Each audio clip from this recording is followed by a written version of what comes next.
কখনো কি ভেবে দেখেছেন সৃষ্টিকর্তা আমাদের নখ কেন দিয়েছেন?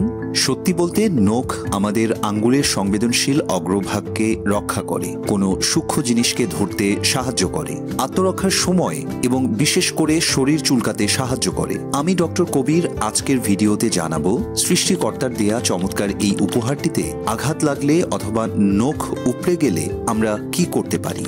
আমরা মাঝে মধ্যেই নখে আঘাত পাই। হাঁটতে গিয়ে ঘরের কোণে আসবাবের সঙ্গে আঙ্গুল লেগে নখে আঘাত লাগতে পারে। ভিড়ে কেউ পা মারিয়ে দিলেও নখে আঘাত লাগে। কেউ শখ করে নখ বড় করে রাখেন, তখন সামান্য আঘাতেও নখ উপড়ে বা ভেঙে যেতে পারে।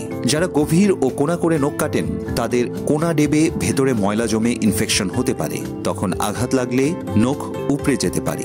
এবার জানা যাক নখ উপড়ে গেলে তাৎক্ষণিক আমরা কি করতে পারি। নখের গোড়ায় রক্ত চলাচল ও স্নায়ুর সরবরাহ বেশি হওয়ায় নখ উপড়ে গেলে তীব্র ব্যথা ও রক্তপাত হয়। তাই প্রথমে শুকনো কাপড়, গজ, টিস্যু অথবা বরফ দিয়ে 5 থেকে 6 মিনিট নখ চেপে ধরে রাখতে হবে।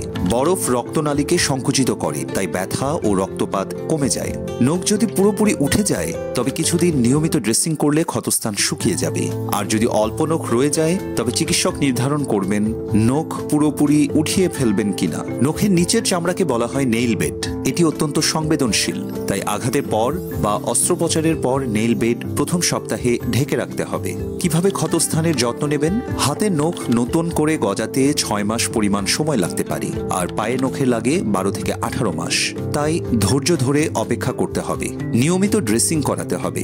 এখন খুব সহজেই ফার্মেসিতে মেডিটুলি বা সুপ্রাটুলি নামের ড্রেসিং পাওয়া যায়। এগুলো মাপ মতো কেটে ক্ষতস্থানে লাগিয়ে রাখলে অথবা পরিষ্কার গজে ভেসলিন লাগিয়ে নখে লাগিয়ে রাখা যেতে পারে।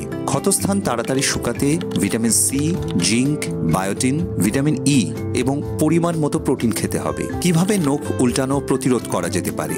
নখ বেশি বড় করে রাখবেন না। হাতের নখ সপ্তাহে একবার এবং পায়ের নখ প্রতি 2 সপ্তাহে একবার কাটার অভ্যাস করুন। নখ কখনোই কোনাকুনি অথবা একদম চামড়ার সাথে মিশিয়ে কাটা যাবে না। নখের গোড়ার সমান্তরাল করে কাটতে হবে। নখের কোনায় খোঁচাখুচি করে ময়লা বের করবেন না, এতে আঘাত লেগে নখ নষ্ট হয়ে যেতে পারে। নিয়মিত পায়ের যত্ন নিন। একটি গামলাতে কুসুম গরম পানির সাথে 1 টেবিল চামচ লবণ অথবা ইপসম লবণ, বেকিং সোডা অথবা অলিভ অয়েল মিশিয়ে 15 থেকে 20 মিনিট পা চুবিয়ে রাখুন। এরপর সাধারণ টুথব্রাশ অথবা পরিষ্কার মাজনি দিয়ে সপ্তাহে অন্তত একবার ভালো করে পা এবং নখ পরিষ্কার করুন। নখ উল্টানো যেহেতু আকস্মিকভাবে ঘটে, তাই এটি হলে তাৎক্ষণিক ব্যবস্থা নিলে অনেকটাই উপকার পাওয়া যাবে। তাই ঘাবড়ে না গিয়ে ধৈর্য ধরে সঠিক প্রাথমিক চিকিৎসা করুন। আজ এ পর্যন্তই। দেখা হবে পরবর্তী পর্বে অন্য কোনো বিষয় নিয়ে। সে পর্যন্ত ভালো থাকবেন সবাই। ধন্যবাদ সবাইকে।